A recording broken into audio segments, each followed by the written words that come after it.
Hello, आप सभी का स्वागत है मेरे इस यूट्यूब चैनल में। तो यहाँ पे क्लास 10 एनसीईआरटी मैथ्स बुक के सारे सॉल्यूशन मिल जाते हैं और मैथमेटिक्स के साथ साथ आप लोग को हिंदी और साइंस के भी इम्पोर्टेंट क्वेश्चंस के ऊपर वीडियोस मिल जाएंगे। तो अगर आप क्लास 10 में हैं तो हमारे चैनल को जरूर सब्सक्राइब कीजिए। तो जैसा कि आप लोग समझ पा रहे हैं, ये हम बात करेंगे चैप्टर 10 के ऊपर, यानी वृत्त के ऊपर हम लोग बात करेंगे सर्कल। तो चैप्टर के नाम से ही हमें समझ में आ रहा है कि ये जो है ये पूरे सर्कल से रिलेटेड क्वेश्चन जो है हमें मिलने वाले हैं। तो इस चैप्टर को, इस एक्सरसाइज को सॉल्व करने से पहले हमें कुछ बेसिक जानकारियां लेनी होगी। हमें सबसे चाहिए पहले इंट्रो। वृत्त है, वृत्त के बारे में तो हम सब जानते हैं। वृत्त होता है, त्रिज्या होता है, व्यास होता है, इस सब के बारे में तो हम सब जानते हैं। लेकिन यहाँ पे कुछ रोचक तथ्य जुड़ेंगे, जैसे कि स्पर्श रेखा, स्पर्श बिंदु, ये सब क्या है हमने इससे पहले नहीं पढ़ा होगा। तो चलिए सबसे पहले हम लोग एक सर्कल ड्रॉ करते हैं। ठीक है, ये एक सर्कल है, वृत्त है। ठीक है, हम लोग त्रिज्या जानते हैं, ये त्रिज्या है। ये क्या हो गया, ये हो गया केंद्र से जाने वाली एक रेखा को हम लोग कहते हैं त्रिज्या। क्या कहते हैं? त्रिज्या, जिसे R से सूचित किया जाता है। ठीक है, ये आधी रेखा हो गई। अगर इसी रेखा, मान लेते हैं ये भी त्रिज्या है, ये भी त्रिज्या है, लेकिन इसी रेखा को अगर हम लोग पूरा खींच देते हैं तो ये क्या हो जाएगी? व्यास हो जाएगी, जिसे हम लोग D से सूचित करते हैं। ठीक है, ये हमें पता है, वृत्त, त्रिज्या और व्यास के बारे में भी जानकारी है, जिसे D से सूचित किया जाता है और त्रिज्या को R से सूचित किया जाता है। और जैसा कि मैंने थोड़ी देर पहले कहा कि स्पर्श रेखा, स्पर्श बिंदु क्या होती है। तो देखिए, मान लेते हैं ये वृत्त है तो ये वृत्त ही। अब इसके बाहर एक कोई बिंदु लेते हैं, ये एक बिंदु है, ये केंद्र है। ठीक है, वृत्त का केंद्र है। अब मान लेते हैं ये एक, हमने ले लिया बाहरी बिंदु। ये क्या कहलाएगा? बाहरी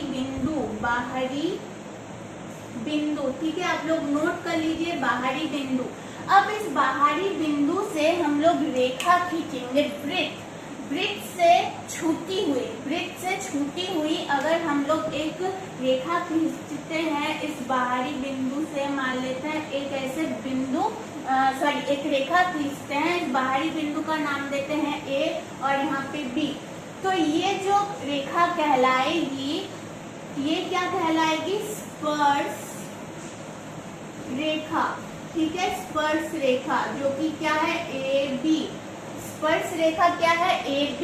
ठीक है, और इस स्पर्श रेखा ने जो इस सर्कल पर, इस वृत्त पर स्पर्श किया है, कौन से बिंदु पर स्पर्श किया है? इस बिंदु पर स्पर्श किया है, तो इसे हम लोग नाम दे देते हैं P, और P को हम लोग कहेंगे स्पर्श बिंदु। ठीक है, आप लोग को कंफ्यूज नहीं होना है कि स्पर्श बिंदु और बाहरी बिंदु में क्या अंतर है। बाहरी बिंदु उस बिंदु को कहेंगे जो कि सर्कल से बाहर हो, इसको भी हम लोग, B को भी हम लोग बाहरी बिंदु कह सकते हैं। और स्पर्श बिंदु किसको कहेंगे? जो कि सर्कल में, वृत्त में एक रेखा को छूती है, उसको हम लोग कहेंगे स्पर्श बिंदु, और इसको कहेंगे, AB को कहेंगे स्पर्श रेखा। ठीक है, ये बात हमें समझ में आ चुकी है। ये जो है ये बेसिक जानकारी है। अब देखिए, मैं ये वीडियो बहुत इम्पोर्टेंट है, ये कहना चाहती हूँ, क्योंकि इसमें हम थ्योरम यानी प्रमेय 10.1, देखिए पेज नंबर 231 में जाइए आप लोग, पेज नंबर 231, प्रमेय 10.1, थ्योरम 10.1 को हम लोग समझेंगे। उसके बाद हम लोग प्रमेय 10.2 को समझेंगे, यानी पेज नंबर 233 में जो क्वेश्चन समझाया गया है, जो सिद्धांत हमें बताया गया है, हम लोग उसकी ओर आगे बढ़ेंगे। फिर एक्सरसाइज 10.1 को समझेंगे। ठीक है, ये वीडियो बहुत इंपॉर्टेंट होने वाला है, तो हमारे साथ बने रहिए। और खास करके थ्योरम 10.1 यानी प्रमेय 10.1 और प्रमेय 10.2, थ्योरम 10.2, इन दोनों को अगर आप बेहतर तरीके से, अच्छे तरीके से समझ लेते हैं तो एक्सरसाइज 10.2 को बनाने में कोई दिक्कत या फिर समझने में कोई दिक्कत आप लोग को नहीं होगी। ठीक है, हमारे साथ बने रहिए। अब हम लोग समझेंगे प्रमेय 10.1 को। तो प्रमेय 10.1, ठीक है, ये बहुत इम्पोर्टेंट है। बोर्ड एग्जाम में भी इस सिद्धांत के ऊपर कई बार क्वेश्चन पूछा जा चुका है, तो आप लोग अच्छे से ढंग से समझ लीजिए। प्रमेय 10.1 यानी थ्योरम 10.1 पेज नंबर 231। ठीक है, देखिए क्या कहा गया है। सबसे पहले ये देखेंगे, वृत्त के किसी बिंदु पर स्पर्श रेखा स्पर्श बिंदु से जाने वाली त्रिज्या पर लंब होती है। वृत्त के किसी बिंदु से, ठीक है, जो परिधि में उपलब्ध है, परिधि पता ही है आप लोग को। वृत्त के किसी बिंदु पर स्पर्श रेखा स्पर्श बिंदु से जाने वाली त्रिज्या पर लंब होती है, ये हमें सिद्ध करना है। ठीक है, देखिए कहा गया है कि एक वृत्त है, अब वृत्त का बिंदु है, ये परिधि पर उपलब्ध है, और वृत्त का ये जो है ये हिस्सा केंद्र है। स्पर्श रेखा से जाने वाली मान लेते हैं ये स्पर्श रेखा है, यहाँ पे टच हो रही है, और ये क्या है, स्पर्श बिंदु है। मैंने अभी समझाया है, समझ लीजिए। ये स्पर्श बिंदु है, ये स्पर्श रेखा है। स्पर्श रेखा का नाम क्या दिया गया है, YX। ठीक है, बुक में जो है वही देती हूँ मैं, तब आप लोग को समझने में आसानी होगी। स्पर्श रेखा है YX, चाहे तो आप लोग अलग भी नाम देके बना सकते हैं, इसमें कोई बात नहीं है। और त्रिज्या, ये है त्रिज्या। ठीक है, एक मिनट, ये है त्रिज्या, वृत्त की त्रिज्या। तो केंद्र का नाम है O, स्पर्श रेखा है P। ठीक है, कहा गया है कि स्पर्श बिंदु से जाने वाली त्रिज्या पर लंब होती है। मतलब हमें यहाँ पे क्या प्रूव करना है, यहाँ पे हमें प्रूव करना है कि OP जो है वो लंब है PX पर, ये हमें प्रूव करना है, सिद्ध करना है। OP जो लंब है PX पर, यानी यहाँ जो कोण बनेगा ये 90 डिग्री का कोण बनेगा। मोटे तौर पर ये कह सकते हैं कि कोण P पे जो डिग्री बनेगा वो 90 डिग्री का बनेगा, यानी OP जो है PX पर लंब है, ये हमें कहा गया है। यानी ठीक है, अब मैं क्वेश्चन तो हम लोग समझ गए, अब मैं तथ्य को समझाती हूँ। सिद्धांत क्या हमें बता रहा है कि अगर कोई त्रिज्या है और अगर कोई वृत्त है उसमें त्रिज्या है, और उसी त्रिज्या के बिंदु से अगर कोई स्पर्श रेखा क्रॉस कर रही है, तो जो त्रिज्या होगी वो स्पर्श रेखा पर लंब होगी, ये हमें कहा गया है। तो देखिए सबसे पहले हम लोग क्या लिखेंगे, ये आप लोग आकृति उतार लीजिएगा, फिर आप लोग को लिखना है कि सिद्ध करना है कि जो OP जो है ये त्रिज्या जो है वो स्पर्श रेखा PX स्पर्श रेखा देखिए YX भी है और PX भी है, PX पर लंब है त्रिज्या। ठीक है, और मान लेते, और यहाँ पे क्या क्या है, केंद्र O है, और P जो है स्पर्श बिंदु है, ये हमें सारी जानकारी देनी होगी। स्पर्श बिंदु और YX स्पर्श रेखा है। ठीक है, ये हमें जानकारी हमने दे दिया है। अब हम क्या काम करेंगे, अब हम रचना करेंगे। ठीक है, रचना में क्या करते हैं, देखिए रचना में करेंगे कि स्पर्श रेखा YX में, स्पर्श रेखा PX या YX जो भी कहे आप लोग, स्पर्श रेखा PX में एक बिंदु लेंगे, PX में एक बिंदु मान लेते हैं Q लेंगे। ठीक है, Q लेंगे और उसे केंद्र O से मिलाएंगे। ठीक है, आप लोग अगर हैंडराइटिंग समझने में थोड़ी दिक्कत हो रही है तो आप लोग मेरी आवाज को सुनिए और नोट में लिख लीजिए। PX में एक बिंदु Q लेंगे और उसे O से मिलाएंगे। PX में एक बिंदु मान लेते हैं, यहाँ पे Q ले लिए और उसको O से मिलाएंगे। ठीक है, O से मिलाएंगे कुछ इस तरह से, O से मिलाएंगे। हो गया। ठीक है। अब देखिए अब क्या समझ में आता है, अब आप लोग को एक चीज समझ में आएगी, जो OQ है वो OP से बड़ा है, क्योंकि देखिए OPQ, ठीक है। अब आप लोग सब भूल जाइए, वृत्त स्पर्शिका सब भूल जाइए। OPQ क्या बनाती है, त्रिज्या बनाती है। OQ क्या है, OQ जो है वो कर्ण है, कर्ण है, और कर्ण जो होती है वो हमेशा लंब और आधार से बड़ी होती है। तो यहाँ हमें क्या समझने को मिल रहा है कि OQ जो है वो बड़ा है OP से, यानी त्रिज्या से वो बड़ा है, ठीक है। अतः देखिए आप लोग लिखिएगा कि OQ जो है वो OP से बड़ा है। अब देखिए अब मैं यहाँ पे एक लॉजिक की बात बता रही हूँ, ठीक है। मैं चीजों को तोड़ तोड़ के समझा रही हूँ ताकि आप लोग को सब दिमाग में बैठ जाए। तो अब यहाँ पे मान लेते हैं, यहाँ पे भी कोई मान लेते हैं, ठीक है।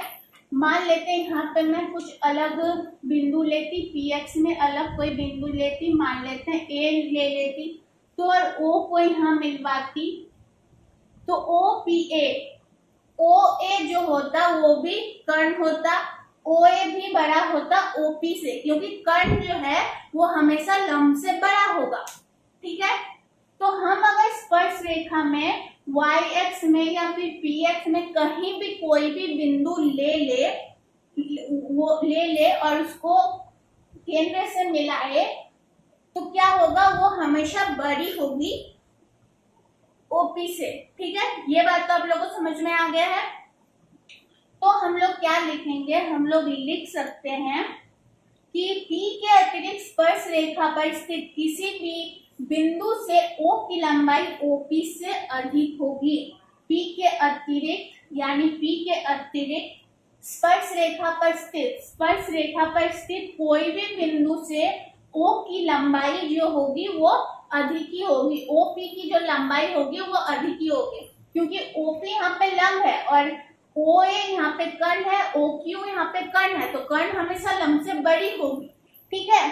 तो अर्थात रेखा XY में केंद्र O सबसे कम दूरी OP की होगी, अर्थात OP जो है वो PX या फिर PY पर लंब है। ये हमें सिद्ध हो गया है, ठीक है। तो अब आप लोग को क्या लिखना है, आप लोग नोट में लिखिए कि P के अतिरिक्त स्पर्श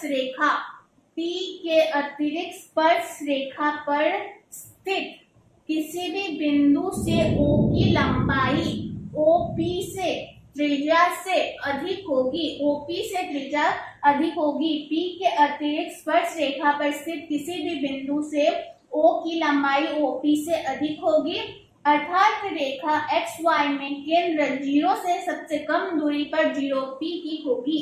अर्थात हमें सिद्ध होता है कि OP जो है वो PX पर लंब है। ये हमारा सिद्ध होता है, सिद्धांत ये हमारा सिद्ध होता है, ठीक है। मोटे तौर पर समझ लीजिए कि त्रिज्या होगी और त्रिज्या के इसी बिंदु से अगर कोई स्पर्श रेखा होती है तो ये जो त्रिज्या है वो स्पर्श रेखा पर लंब होगी। ये दिमाग में बैठा लेना है प्रमेय 10.1 से। प्रमेय 10.1 हमें क्या समझाता है कि कोई भी त्रिज्या स्पर्श रेखा पर लंब होगी। ये मोटे तौर पर समझ लीजिए, ठीक है। ये बन गया प्रमेय 10.1। अब 10.2 बहुत इंपॉर्टेंट है, बोर्ड एग्जाम में काफी बार पूछा जा चुका है। तो चलिए प्रमेय 10.2 की तरफ प्रमेय 10.2 की तरफ आगे बढ़ते हैं। तो सबसे पहले क्वेश्चन को समझेंगे कि क्या कहा गया है, फिर देखेंगे कि सिद्ध कैसे करना है। तो देखिए ये जो है ये 2009, 13, 15 और 17 में पूछा जा चुका है। इसे सिद्ध करने के लिए कहा गया है प्रमेय 10.2 को, तो बहुत इंपॉर्टेंट है। तो कहा गया है कि बाह्य बिंदु मैंने आप लोगों को समझा चुकी हूँ। बाह्य बिंदु से वृत्त पर खींची गई स्पर्श रेखाओं की लंबाई बराबर होती है, स्पर्श रेखाओं की लंबाई, ना कि स्पर्श रेखा की लंबाई, ठीक है। क्वेश्चन देखिए बहुत इजी है।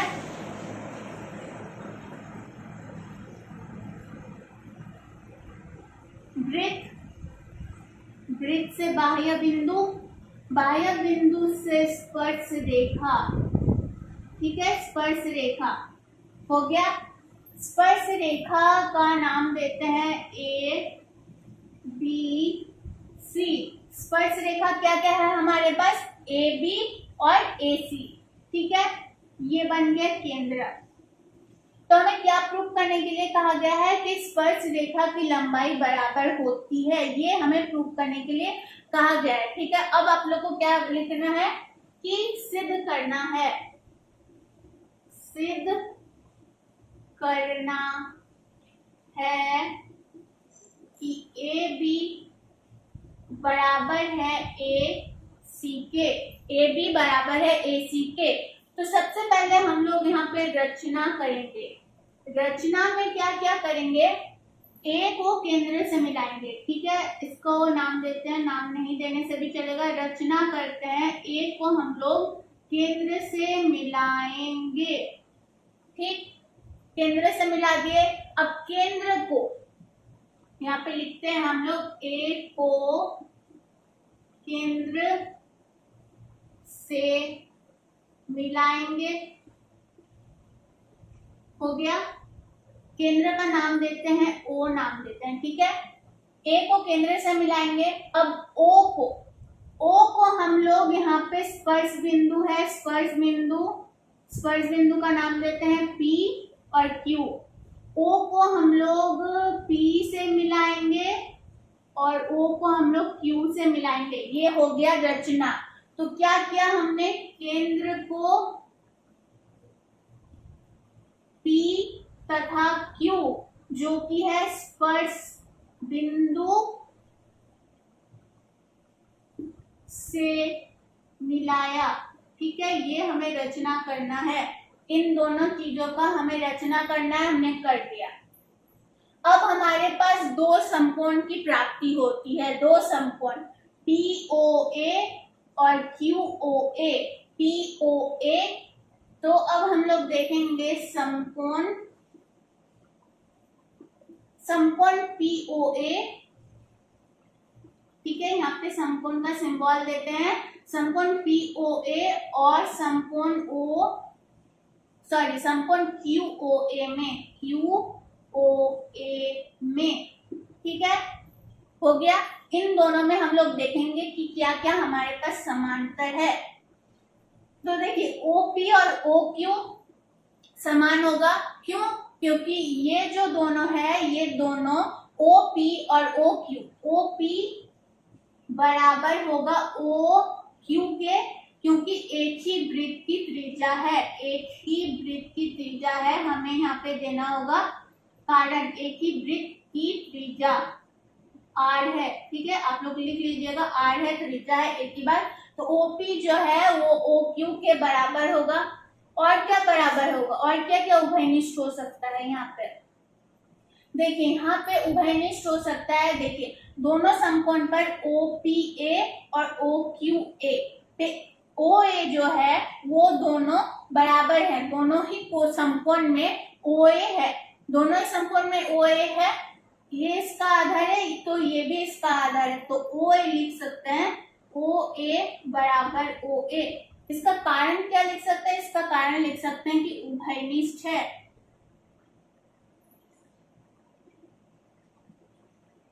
और क्या होगा, और OPA, यहाँ पे कोण लिखते हैं, OPA बराबर समांतर होगा OQA, यानी यहाँ पे जो कोण बनेगा और यहाँ पे जो कोण बनेगा वो आपस में बराबर होगा। OPA और OQA बराबर होगा, ठीक है, किसकी सहायता से होगा, तो RHS की सहायता से होगा, RHS की सहायता से होगा। और हमें प्रूव करने के लिए क्या कहा गया था कि AB यानी स्पर्श रेखा अब क्या हो गई, AP और AQ।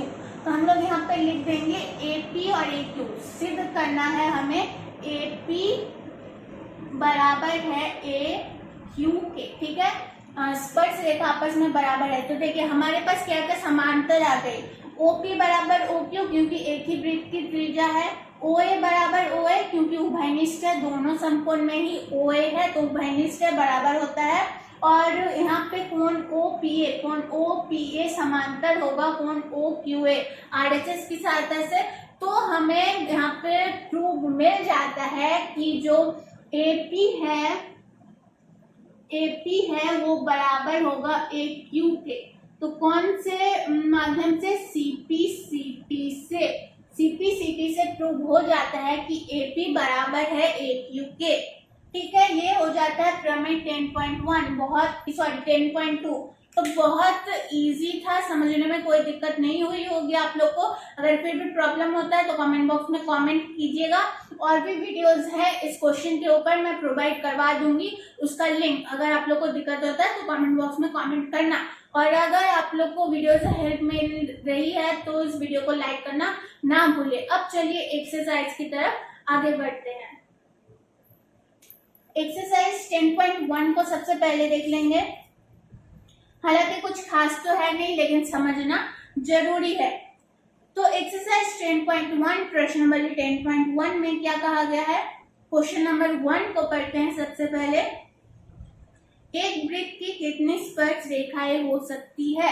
देखिए, एक वृत्त की स्पर्श रेखाएं देखिए स्पर्श रेखाएं AP है और AQ है, यानी AB और AC है। यहाँ पे दो स्पर्श रेखाएं है, तो क्या जो है स्पर्श रेखाएं वो अनगिनत हो सकती है एक वृत्त पर। आप लोग बहुत स्पर्श रेखाएं खींच सकते हैं। ठीक है, जैसे कि मान लेते हैं ये एक वृत्त है और ये बाहरी बिंदु है, तो यहाँ से एक स्पर्श रेखा खींचा, यहाँ से एक स्पर्श रेखा खींचा। उसी प्रकार ये बाह्य बिंदु है, तो यहाँ से एक स्पर्श रेखा खींचा, यहाँ से एक स्पर्श रेखा खींचा। यहाँ पे 4 स्पर्श रेखाएं बन गई। तो इसी तरह यहाँ पे अनगिनत स्पर्श रेखाएं खींची जा सकती है। ठीक है, तो क्वेश्चन नंबर 1 का आंसर होगा अनगिनत स्पर्श रेखाएं खींची जा सकती है।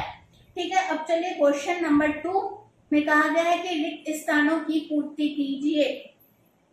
किसी वृत्त की स्पर्श रेखा उसे डैश बिंदु पर प्रतिच्छेद करती है। किसी वृत्त की स्पर्श रेखा AB है।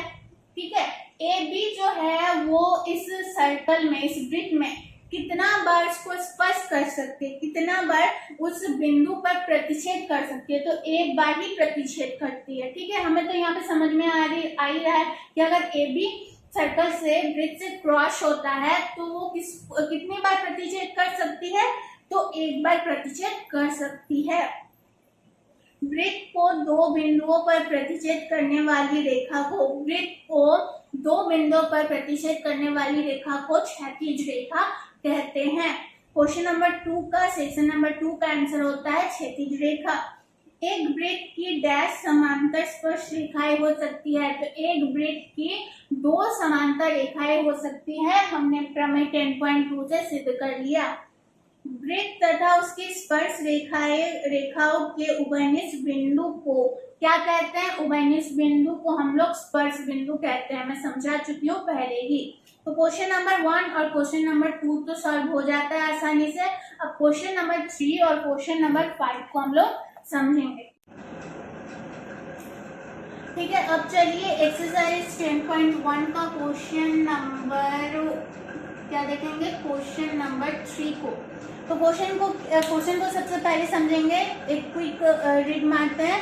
5 सेंटीमीटर त्रिज्या वाले एक वृत्त के बिंदु P पर स्पर्श रेखा PQ केंद्र O से जाने वाली एक रेखा से बिंदु Q पर इस प्रकार मिलती है कि OQ 12 सेंटीमीटर, PQ की लंबाई ज्ञात कीजिए।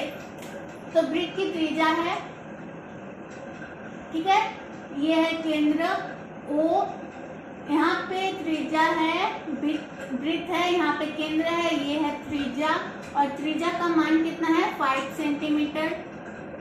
अब क्या है, क्या कहा गया है कि रेखा PQO से जाने वाली रेखा से Q पर इस प्रकार मिलती है। यानी P जो क्या है, PQ स्पर्श रेखा है, PQ स्पर्श रेखा है, मान लेते हैं ये Q है। तो अब OQ ऐसा है कि ये 12 सेंटीमीटर है, OQ 12 सेंटीमीटर है। तो हमें PQ की लंबाई ज्ञात करनी है, PQ की लंबाई ज्ञात करनी है। ठीक है, बहुत इजी है, देख लीजिए। POQ क्या है? ये त्रिभुज है, ठीक है, त्रिभुज है। यहाँ पे PO लंब है, OQ आधार है। ठीक है, यहाँ पे मैंने कहा था कि किसी भी त्रिज्या त्रिज्या में उसकी स्पर्श रेखा जो है वो लंब होती है। तो यहाँ पे OQ लंब है और PQ कर्ण है।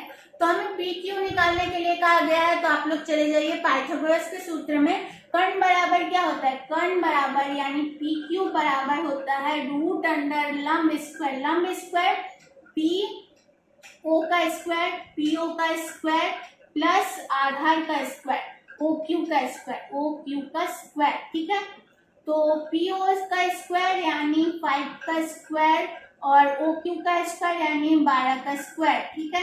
तो 5 का स्क्वायर क्या हो जाएगा 25 और 12 का स्क्वायर 144, तो क्या हो जाएगा 25 और प्लस 144 हो जाएगा रूट अंडर हो जाएगा 1, 6 और 9। तो रूट अंडर 159 का वर्गमूल कितना निकल के आ जाएगा 13 सेंटीमीटर। तो हो गया हमारा जो PQ है यानी कर्ण है वो 13 सेंटीमीटर का है। देखिए यहाँ पे ऑप्शन में दिए गए थे 12 सेंटीमीटर, 13 सेंटीमीटर, 8.5 सेंटीमीटर और रूट अंडर 119 सेंटीमीटर। तो ऑप्शन नंबर C जो है वो सही होता है 13 सेंटीमीटर। क्वेश्चन नंबर 3 बन जाता है आसानी से। अब चलिए क्वेश्चन नंबर 4 की तरफ आगे बढ़ते हैं। क्वेश्चन नंबर 4, एक वृत्त खींचिए और दो एक दी गई रेखा के समांतर दो एक ऐसी रेखा खींचिए कि उनमें से एक स्पर्श रेखा हो तथा दूसरी छेदक रेखा हो। ये आप लोग खुद बना सकते हैं, कोई बात नहीं है। बिंदु खींचिएगा, उसके समांतर एक मतलब उससे समांतर दो एक ऐसी रेखा खींचनी है आप लोग को जो कि एक स्पर्श रेखा आप लोग को पता है और छेदित रेखा भी आप लोग को पता है। ये क्वेश्चन में ध्यान देने की जरूरत नहीं है फिलहाल। तो क्वेश्चन नंबर 4, तो इसी तरह ये वीडियो कंप्लीट होता है। इसमें हमने इंट्रो को समझा, प्रमेय 10.1, 10.2 यानी थ्योरम 10.1 और 10.2 को समझा। क्वेश्चन नंबर यानी एक्सरसाइज 10.1 को हमने कंप्लीट कर दिया। तो आज के लिए बस इतना ही। कोई भी दिक्कत होता है तो कमेंट बॉक्स में कमेंट करना ना भूले और अगर वीडियो अच्छी लग रही है तो वीडियो को लाइक करना ना